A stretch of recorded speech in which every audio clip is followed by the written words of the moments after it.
বাংলাদেশের প্রতিরক্ষা কাঠামো নিয়ে প্রায়শই আলোচনা হলেও একটি গুরুত্বপূর্ণ দিক প্রায় উপেক্ষিত থেকে যায়। দেশের আকাশ প্রতিরক্ষা ব্যবস্থা।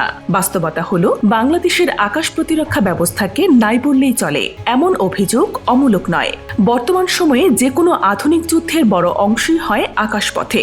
Drone, cruise missile, stealth jet. যে দেশ আকাশে নিয়ন্ত্রণ রাখতে পারে সে দেশ যুদ্ধের ময়দানেও নিয়ন্ত্রণ ধরে রাখতে পারে। অথচ বাংলাদেশের মতো ঘনবসতিপূর্ণ এবং ভূরাজনৈতিকভাবে সংবেদনশীল একটি দেশের আকাশ প্রতিরক্ষা বলয় এখনও অনেক পিছিয়ে।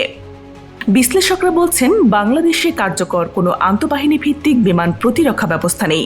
সামান্য কিছু কামান নির্ভর শূন্য মাত্রার শর্ট রেঞ্জ প্রতিরক্ষা অস্ত্র থাকলেও তা আধুনিক আক্রমণ প্রতিহত করার জন্য মোটেও যথেষ্ট নয়। বড় শহর, কূটনৈতিক অঞ্চল কিংবা কৌশলগত গুরুত্বপূর্ণ স্থাপনাগুলো সুরক্ষিত রাখার মতো সংবেদনশীল long range surface two air missile system এখনও অনুপস্থিত। যদি কোনো প্রতিপক্ষ, বিশেষ করে একটি সুসজ্জিত দেশ আকাশপথে আক্রমণ করে, তাহলে বাংলাদেশ কেবল রাডার দিয়ে দেখতে পারবে, কিন্তু কিছু করার সুযোগ থাকবে না। বাস্তবতা এমন জায়গায় দাঁড়িয়েছে যে শত্রু মিসাইল ছুড়লে তা প্রতিহত করার প্রযুক্তি নেই আমাদের হাতে। মজার ও করুণ দিক হলো, অনেকেই ব্যঙ্গ করে বলেন, তখন দুই হাত তুলে কেবল মোনাজাত করা ছাড়া কিছু করার থাকবে না। এর পেছনে রয়েছে একাধিক কারণ: রাজনৈতিক অগ্রাধিকার, বাজেট সীমাবদ্ধতা, প্রতিরক্ষা কৌশলে আকাশ প্রতিরক্ষার গুরুত্বের অভাব এবং প্রযুক্তিগত সীমাবদ্ধতা।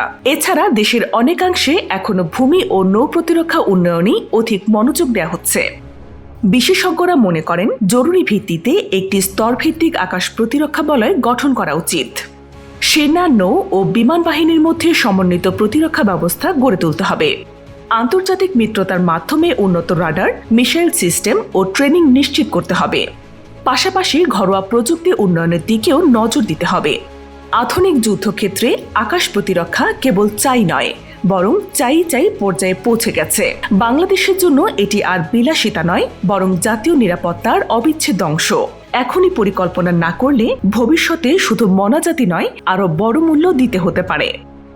সব খবর পেতে সাবস্ক্রাইব করুন BGN TV 24। খবর যেখানে, বিশ্বস্ততা সেখানে।